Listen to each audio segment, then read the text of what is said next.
because studying in Canada is the golden ticket to permanent residency. That is what she said to me.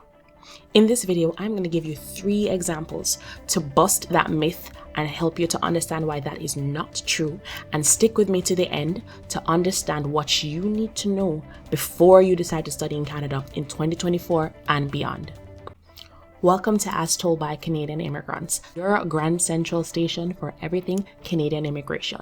If you find value after watching this video, please smash the like button and subscribe for more helpful videos like this. So, in a group coaching call I was hosting a couple weeks ago, a prospective international student was trying to help me understand her goals for wanting to study in Canada. And she said this very profound line. Well, because studying in Canada is the golden ticket to permanent residency. Stick a pin. I let her finish and said, let me address that real quick. Let me give you 3 examples plus my own story, my own Canadian immigration story. I got through by the skin of my teeth. And if you know my story, you'll know that I applied for an extension 6 days before my permit would expire, by the skin of my teeth. So here are those 3 examples. Family X. Family X came to Canada to study on a 2-year program. The wife studied, the husband got an open work permit, because back in the day, you could bring your spouse to study in Canada, right? 2-year study program gives you a 3-year work permit. So that's a total of 5 years in Canada. You have 5 years to figure it out. However, by the end of those 5 years, this family did not have enough express entry points, and they did not find another way to convert to permanent residency before their permits expired. That family packed their bags and left Canada in March of this year because they were not able to gain permanent residency. And they went to school. Not only did they go to school, they went to school for 2 years. Family Y. Family Y came and studied for 1 year. So the husband studied, the wife worked. By the end of year 1, when the husband is now transitioning into the workforce in Canada, the wife was in a Tier 4 job. We know that Tier 4 jobs are not eligible for express entry, okay? By the end of the husband's work experience in Canada, they barely had enough points, not even enough to get an invitation to apply for permanent residency. And they have since fallen out of status. And they went to school. This was a 1-year program, which gives you a 1-year work permit. So you basically have 2 years to figure it out, especially when you come with a spouse. But they were not able to find a route through to permanent residency on their own before their permits expired. International student Z.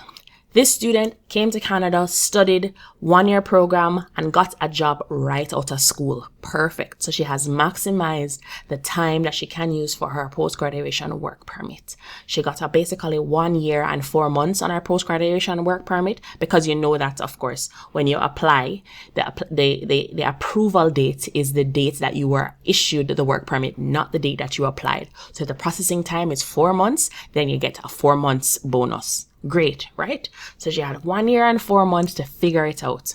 She assumed that studying in Canada was the golden ticket as well.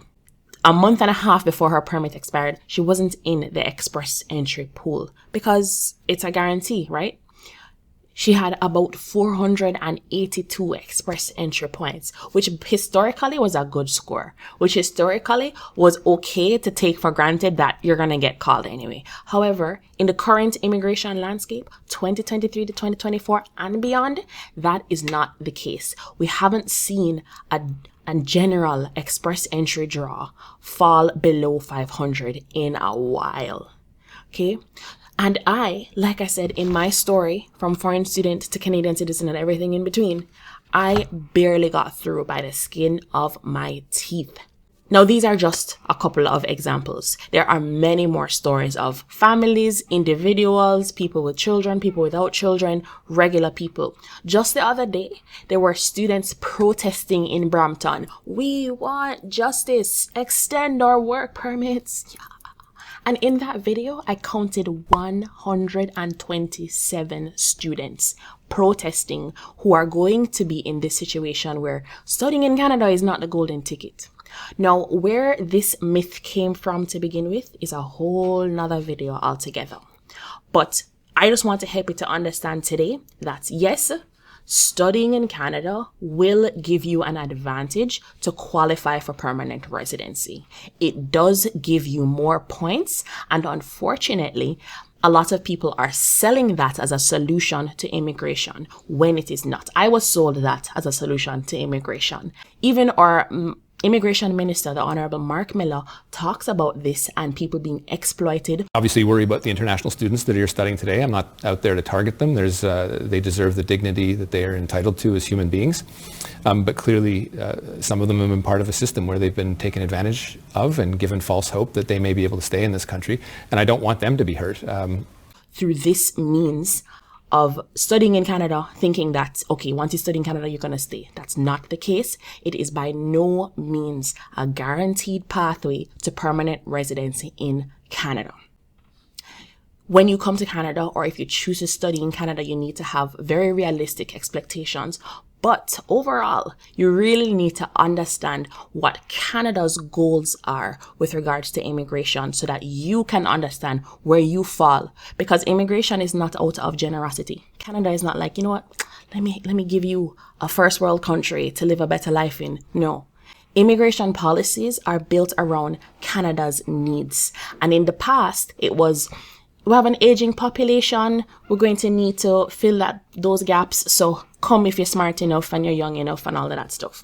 But now they've identified that it's not just filling the labor market because there's an aging population.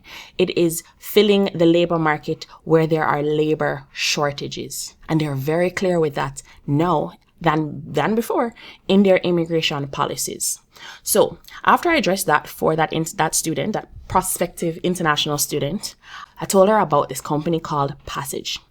Passage provides loans for international students to study in Canada. But there's a secret ingredient. Before we get to the secret ingredient though, we know that the government increased the cost of living requirement from $10,000 to $20,000 literally overnight, which really foiled a lot of people's plans. So Passage knows this and also provides not just loans for your tuition, but also for your cost of living requirements for your first year of living in Canada, which is great. However, the secret ingredient, it's not just, here's a loan, come and study in Canada. No, it is, here's a loan to study programs in Canada that are in line with in-demand occupations in Canada. And this is an exercise that everybody should be doing if you are looking to study in Canada. You need to understand, where are there labor gaps? Where are the labor shortages? And this is not a secret, okay? This information is publicly available. And most importantly, when you're studying a program that is in line with an in-demand occupation, immigration policies are built around in-demand occupation. So therefore, your likelihood and chances of permanent residency, having enough express entry points and getting through to getting an invitation to apply for permanent residency or applying for permanent residency are significantly higher. And that's the whole point. We understand that STEM, science, technology, engineering, and mathematics, there are shortages in those occupation categories. Healthcare, there are shortages, and trade occupations, also transportation. And we know that also the government is building the Francophone community outside of Quebec. So Passage will only give you a loan to programs that are in line with in-demand occupations, because you know what that does? That increases your chances. There's no guarantee. If anybody in immigration tells you anything about a guarantee, run. It's a scam. There's nothing guaranteed, because nobody can guarantee you anything except for maybe the Canadian government and an employer who will say, I guarantee I will give you a job. Nobody can give you a guarantee.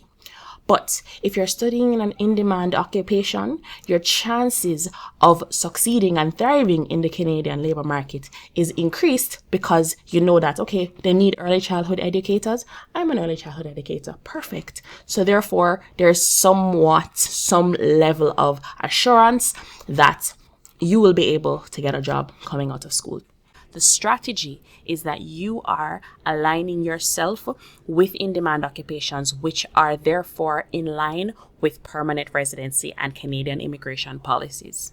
Understand that over time, labor market shortages change, because if they're filling those labor shortages with immigration, after a while, that gap will be filled. When I came and studied project management in 2014, it was a good time to study project management. That's not necessarily the case right now, because it's not necessarily in line unless you are in project management in healthcare and it leads to one of the occupations on the healthcare list, then yes, perfect. However, a general program, business programs, HR, project management, all of those programs need to fit within the labor shortages. Otherwise, it's just coming to school in Canada to hope. Hope is not a strategy. So Passage, if you need assistance with studying in Canada, financial assistance, Passage will help you. And the strategy that Passage is employing is one that you should employ. Of course, there's always going to be a link in the description for you to find out more about Passage, but also on a Thursday at 1 p.m., I host a Q&A session to help you to learn more about Passage. And if you are interested in a loan, now is a good time. The 2025 winter applications have just opened up and you want to capitalize on the time right now to apply, because remember, there is a cap on international students. Okay, which means that attestation letters, which we know is a requirement now to apply for a study visa, are limited, especially per province. And the school that Passage offers loans to is in Ontario. But because they are a financial institution and they're giving you a loan to support your visa application, and they're a Canadian company, your chances of success are greater on a visa application than on your own. So learn more about Passage in the link in the description below. Sign up for the Q&A so I can answer your questions, but I can also help you to put through your application if that's what you're trying to do. And remember, studying in Canada is not the golden ticket to permanent residency. It can increase your likelihood of getting permanent residency, and it is somewhat sold as that. You will get more express entry points if you do studying in Canada, but it is by no means a guarantee. However, if you do want to study in Canada and you need financial assistance, check out Passage. They have a good list of programs that are available and eligible for a loan. And the idea is to set you up for success, not just in coming to school in Canada, but once you leave, there's life to live. There are bills to pay. There are goals to achieve, especially career goals, permanent residency, and Canadian immigration policies coming out of school, and Passage will help you to align with those goals. If this video was helpful, smash the like button, subscribe for more helpful videos like this, and I will see you in the next video.